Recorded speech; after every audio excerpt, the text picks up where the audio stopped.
Nessa aula iremos estudar o conjunto dos números complexos. Antes de falar dos números complexos, vamos relembrar o conceito ou identificar outros conjuntos. Conjunto dos números naturais, que é representado pela letra N. O conjunto dos números naturais é representado pelo zero e todos os números positivos. Os conjuntos dos números naturais o conjunto dos números naturais está dentro do conjunto chamado de números inteiros, que é representado pela letra Z. O conjunto dos números inteiros, ele tem os números negativos, o zero e os números positivos. Então, os números naturais são um subconjunto dos números inteiros. Os números inteiros estão dentro de outro conjunto, ou seja, é subconjunto de outro conjunto, que é representado pela letra Q. É o conjunto dos números racionais. Os números racionais são aqueles frações, decimais, certo? Desde que você consiga transformar em fração. Eu tenho 0,333 reticência, né? Aqui tem uma repetição, o período, 3333. Isso aqui é chamado de dízima periódica. Para transformar isso em fração, eu repito o período 3 e coloco o 9 no denominador. Transformei o número em fração, então ele é um número racional. O número 7, ele é um número racional, sim. Se eu botar o número 1 embaixo, eu transformei ele em uma fração. Então, a definição de números racionais são todos aqueles números que conseguimos transformar em fração. Paralelo ao conjunto dos números racionais, nós temos o conjunto dos números irracionais. Esses números irracionais não conseguimos transformar em fração. Ele acontece muito com raiz quadrada de números primos, raiz quadrada de 2, raiz quadrada de 3, certo? Os resultados aqui são números decimais infinitos e não periódicos. Ou seja, eles são infinitos e não tem repetição. E não conseguimos transformar em fração. Por isso, eles são chamados de irracional, certo?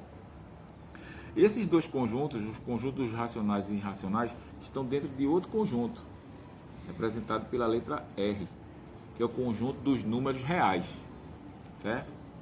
Tudo que a gente trabalha até o segundo ano do ensino médio é dentro do campo dos reais.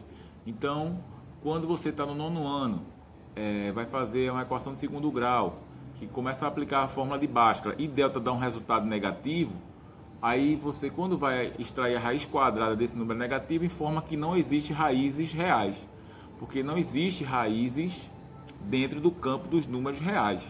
Só que aí foi feito outro conjunto que engloba todos agora, representa todos os números, que é o conjunto dos números complexos, representado pela letra C. Nesse conjunto, nós temos raiz quadrada de números negativos, que é chamado de número imaginário. E é esse exercício que a gente vai trabalhar agora, tirando raiz quadrada de números negativos, certo? Então, vou mostrar aqui uma ficha de exercício, onde nós temos raízes quadradas de número negativo. Vou tirar apenas de uma ou duas, certo? E pronto. O que é que precisamos saber? Que o número i ao quadrado equivale a menos 1. O número i é um número imaginário, certo? Então, se tu tens raiz quadrada de menos 9, você pode considerar que menos 9 é a mesma coisa que menos 1 vezes 9.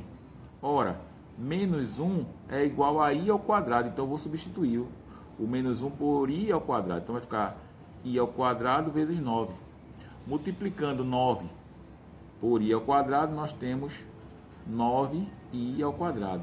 Então, ao invés de eu calcular a raiz quadrada de menos 9, eu vou calcular a raiz quadrada de 9i ao quadrado. Calculo a raiz quadrada de 9, né, um número que multiplique ele mesmo, que dê 9 é 3, e a raiz quadrada de i ao quadrado é o próprio i, que é só cortar o expoente 2 com o índice do radical 2. Então dá 3i. Na letra B nós temos a raiz quadrada de menos 64. Como já é sabido o procedimento todo, não é necessário fazer esse processo, é só chegar direto na raiz. Como? Eu calculo a raiz quadrada de 64, que é 8, e coloco o i. Então a raiz quadrada de menos 64 é 8i. Isso aqui é chamado de número imaginário puro, certo? Nós vamos ver mais na frente que temos o número imaginário puro e o número real, no campo dos complexos.